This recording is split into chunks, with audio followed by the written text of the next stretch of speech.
Bonjour les amis, alors si hier vous avez trouvé que le texte était un peu court et probablement un peu vide, eh bien aujourd'hui c'est différent puisque nous attaquons une page honorable de l'Exode puisqu'il s'agit de la distribution de la manne. Donc une fois de plus c'est un texte un petit peu compliqué dans le sens où plusieurs versions se retrouvent. Et donc n'hésitez pas à prendre le texte sous les yeux, que ce soit de Jésus Facile ou de votre Bible préférée.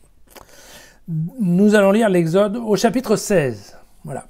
Dans le désert, toute la communauté des fils d'Israël murmura contre Moïse et Aaron.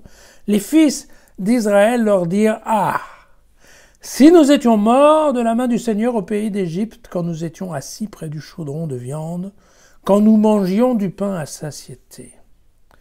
Vous nous avez fait sortir dans ce désert pour laisser mourir de faim toute cette assemblée. » Alors le Seigneur dit à Moïse « Du haut du ciel, je vais faire pleuvoir du pain pour vous. Le peuple sortira pour recueillir chaque jour la ration quotidienne afin que je le mette à l'épreuve. Marchera-t-il ou non selon ma loi? Le 6e jour, quand ils prépareront ce qu'ils auront rapporté, ils en auront 2 fois plus que la récolte de chaque jour. » Moïse dit à Aaron, « Eh bien voilà, dis à toute la communauté des fils d'Israël, approchez-vous du Seigneur car il a entendu vos murmures. » Et comme Aaron parlait à toute la communauté des fils d'Israël, ils se tournèrent vers le désert. Alors, la gloire du Seigneur apparut dans la nuée. Le Seigneur adressa la parole à Moïse. « Au crépuscule, vous mangerez de la viande. Le matin, vous vous rassasirez de pain, et vous connaîtrez que c'est moi le Seigneur, votre Dieu. » Le soir même, les cailles montèrent, et elles recouvrirent le camp. Et le matin, une couche de rosée entourait le camp. La couche de rosée se leva, et alors, sur la surface du désert, il y avait quelque chose de fin, de crissant, quelque chose de fin tel du givre sur la terre. Les fils d'Israël regardèrent et se dirent l'un à l'autre, « Manhu » Qu'est-ce que c'est? Car ils ne savaient pas ce que c'était. Moïse leur dit, « C'est le pain que le Seigneur vous donne à manger. Voici ce que le Seigneur a ordonné. Recueillez-le autant que chacun peut manger. Vous en prendrez un homère par tête, d'après le nombre de vos gens, chacun pour ceux de sa tente. » Un homère, j'ouvre la parenthèse du lecteur. Un homère est une mesure de volume. Voilà. Fin de la parenthèse. Les fils d'Israël firent ainsi. Ils en recueillirent, qui plus, qui moins. Ils mesurèrent à l'homère. Rien de trop à qui avait plus, et qui avait moins n'avait pas trop peu. Chacun avait recueilli autant qu'il pouvait en manger. Alors Moïse leur dit que personne n'en garde jusqu'au matin. Évidemment, certains n'écoutèrent pas Moïse et en gardèrent jusqu'au matin, mais cela fut infesté de vers et de vin puant. Alors, Moïse s'irrita contre eux. Ils en recueillaient matin après matin, autant que chacun pouvait en manger. Quand le soleil chauffait, cela fondait. Le 6e jour, ils recueillirent le double de pain, 2 homères pour chacun. Tous les responsables de la communauté vinrent l'annoncer à Moïse. Il leur dit, « C'est là ce que le Seigneur avait dit.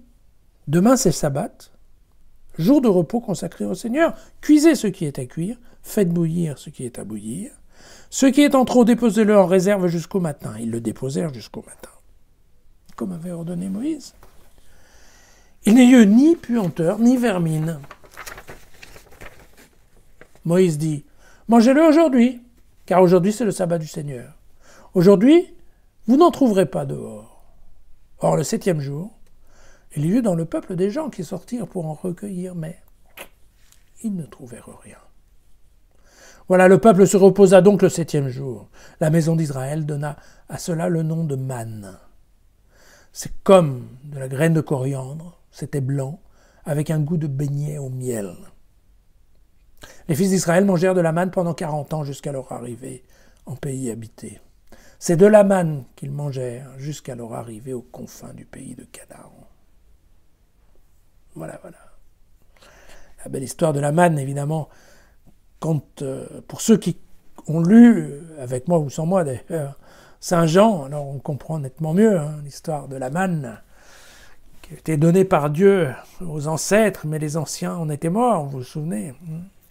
C'était la nourriture de Dieu, mais elle n'avait pas résolu la question de la vie éternelle. Voilà. Et bon, on comprend bien, la manne qu'on ne peut pas garder, qui se met à puer, sauf le jour du sabbat, bien entendu. Voilà, c'est ça. L'institution du sabbat est là. On peut se douter que les prêtres sont passés par là, les scribes, et que donc, évidemment, on a une version sacerdotale qui traîne, bien entendu. Voilà.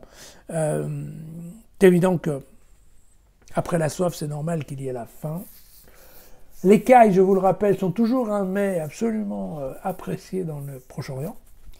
Donc, continue à être considéré comme le mets de Dieu. Voilà, et quant à la manne, manou, qu'est-ce que c'est? Voilà, on comprend mieux. La manne, un certain nombre d'études, d'investigations, on va dire, montrent que éventuellement, la manne pourrait être de la résine de tamaris. Mais bon, allez savoir. À demain.